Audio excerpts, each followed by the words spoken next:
Hey everybody, it's Liz. Welcome in if you are new here, and if you are a longtime subscriber, welcome in as well. I have been busy working on these little ephemera holders, and I saw this really cool video this morning about using playing cards for ephemera. I will link her video below because she had a bunch of different things you could do with playing cards, and I have two things I want to show you today. So I am kind of only working on the playing cards for like half the video, and then the other half is going to be the little wax paper trick that I learned as well this weekend. You'll have to excuse my door. It is blowing in the breeze today. I have the windows open, so also if you hear ambient noise, that's what it is. It's the wind and dogs and all sorts of good stuff. But if you're a longtime subscriber, you know my cat Leonidas, he's crazy. He likes to go in and out, in and out, in and out. So I always stop and let him in and let him back out and all that stuff if you're a new subscriber. So that's kind of the noise in the background. But anyway, let's get on with it. These are the playing cards that I have done, and they're just so cute. You can use them for, you can glue two sides and make them little tuck spots. You can glue three sides and make them a little teeny tiny pocket, or you can just clip them in to your journal and use them like that so people can see the other side. You can decorate the other side. So I'm just decorating one side today, but anyway, these are the little things that I'm doing for these, and we can actually tuck them in now.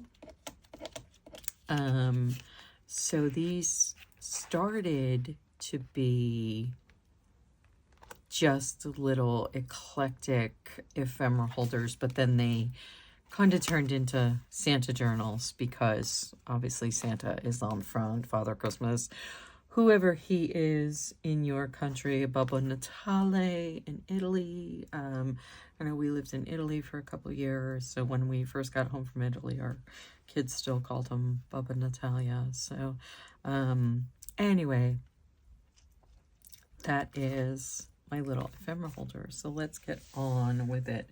So sorry I'm so long-winded today. I'm kind of working on my third cup of coffee, and it's just been one of those mornings. So we need playing cards, and I got these great vintage playing cards at Goodwill a few months ago. I think it was in one of my haul videos. They were $1.99, and look how cool and vintage they are. And one set is this beautiful red, and then the other side is this great blue. And they have somebody's initials on them, so they were custom cards, I'm sure, that somebody got for a present or maybe got for themselves. But anyway, I am going to make one. So I have been using, she actually used another playing card, and she cut the other playing card in half, like diagonal in half like this, and then used the other, the other playing card for the pocket. But I was not doing that because I had the monograms, and if I wanted to get two like she did, she got two pockets out of it, this would have been upside down, and I thought it looked kind of silly upside down. So I chose to do, and because I was working on a Christmas theme and have tons of scraps like this left over from last year and all sorts of years, I thought I would use these. So we are going to, I'm gonna cut this. And so basically I have been taking Fabrifix like she did, because of the slickness of the card. And I feel like I should know her name, but I do not. Oh, maybe that one. No, I like this side better. And then I just, oh, that's going to be a problem. There's a split in it. We may be able to cover that up. Let's see if I can move it over. Oh, it just fits. Oh my gosh, it just fits. Perfect. So we avoided the slit. So anyway, you just put it, I just eyeball it and put it like this. And then wait for that Fabrifix to hold a little bit before you move on to cutting it. It just needs kind of to adhere to the card a little bit so that it's not moving around, and I think that's pretty good. Fabrifix sticks pretty quickly. You do have some lead time with it, so if you don't get it in quite the right position, which I don't, I want it a little more crooked, a little more diagonal, so I am going to do that. So see, I had some lead time with it. So yeah, so now it's at a little bit more of a diagonal. And then what's really nice about Fabrifix is that you can kind of scooch it off so it doesn't like get on your project, which is nice. It is a little more of an expensive glue, but I feel like it's way worth it. And I actually just got a new bottle of it. And I looked in my storefront to see when the last time I bought it. And the last time I bought it was in March. And it is November 1st tomorrow. So, I mean, and I do a lot of projects. And so I feel like it goes a long way, honestly. So I feel like it's a decent value for how much you pay for it, and it's not like outrageously expensive, but anyway, that's my little, so yeah, so that is that. And then we will put these little guys in. So these were a little bit bigger, and I think I cut them down enough. I am gonna slide them in here to kind of open it up a little bit and push them in, and like let that glue sit a little bit longer with him in it. And I know I probably just glued him down. So let me I have a bunch that I bought, and some of them are cutesy. But there's a few that are super cool in here. Santas. I bought these last year from Amazon, and I didn't realize there was one Santa in particular I'm looking for. There he is. There's two in this pack that I used for my other ones. I got these on Amazon last year, if I can figure out. And they're, like I said, they're a little cutesy, but there's a couple of them that are really good. And then I just took a piece of book page and tore it just for a little contrast on here behind the Santa. And this I'm just using regular Elmer's for, like regular kid craft glue. I didn't tear that edge. Let me see if I can do it while it's, maybe. I think I can do it. I'm going to get glue all over my fingers, but whatever. That's the name of the game sometimes. That's the name of the game sometimes. I'm just going to use my little, this one's so dirty. I use the baby wipes sometimes. I don't use them a lot, but I do use them sometimes to like wipe stuff up on my desk. But then I keep them in this little tiki cup, and I use them for my glue. So my glue's slopping up. Anyway, so I am going to put Santa on here. Put him down in the corner. And then that's it. That's the little tag, and I just thought that they were super cute. And like I said, I knew I was going to glue him in, but anyway, so cute, cute, cute. And then some of them I did, like I said, I did this little one and embossed images and just backed it up with some, backed it up with some parchment paper, and then put a little eyelet in it. And there's that one.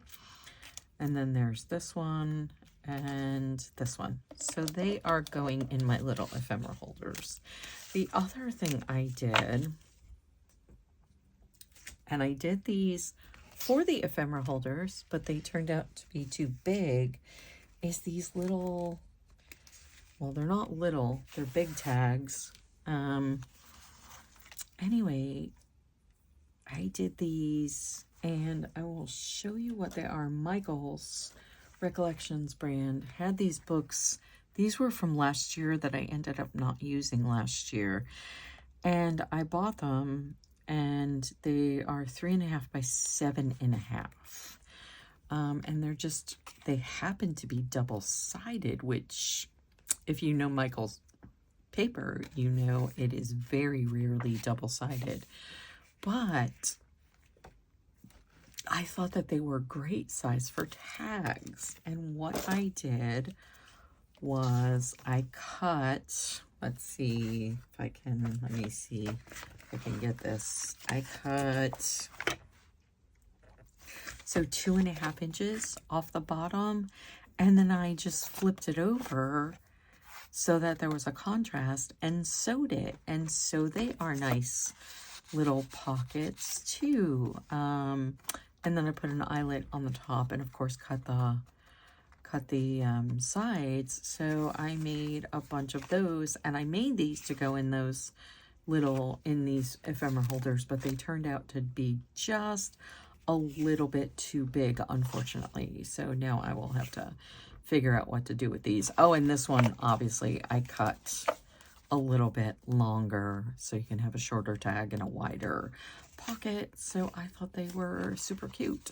So I did those, and stay tuned. I'm not going to do it in this video, but I am going to decorate these probably in my next video. So this is the other thing I wanted to show you. This was super cool. So I watched, let me get my, here it is, so you can see it better. This is wax paper, and I don't know, you can see this one a little bit better. I embossed it because I had these snowflake embossing folders, and I watched a video. It happened to be a Junk Journal July video, and this wasn't even what the video was about, really, but she ended up doing this really cool technique with wax paper, and I thought, wow, that is so neat. So basically, she embossed the wax paper, and then, let me see, so here's the emboss. This is what it looks like when it comes out of the embossing folder, and it's a little white. And she was like, if you heat it up, like this was her experiment, and I'm gonna do it here for you so you can see. So basically, if you heat it up, oh, let me get my tweezers. It like goes away, and then it forms this great kind of glassine effect with the wax paper. And I just thought this was the coolest thing ever. So there you have it. And all the white goes away, and then you have this really cool, crinkly, lovely sounding glassine effect. So I am going to include some of those. And here's the other one. Here's my other folder, just snowflakes. I'm going to include some of these. Oh, and we have one more. Oh, this one. Yeah, this one was kind of, we'll do this one too. But this one was kind of just small. So I'm going to use this for something else, not include this in the embossing folder. So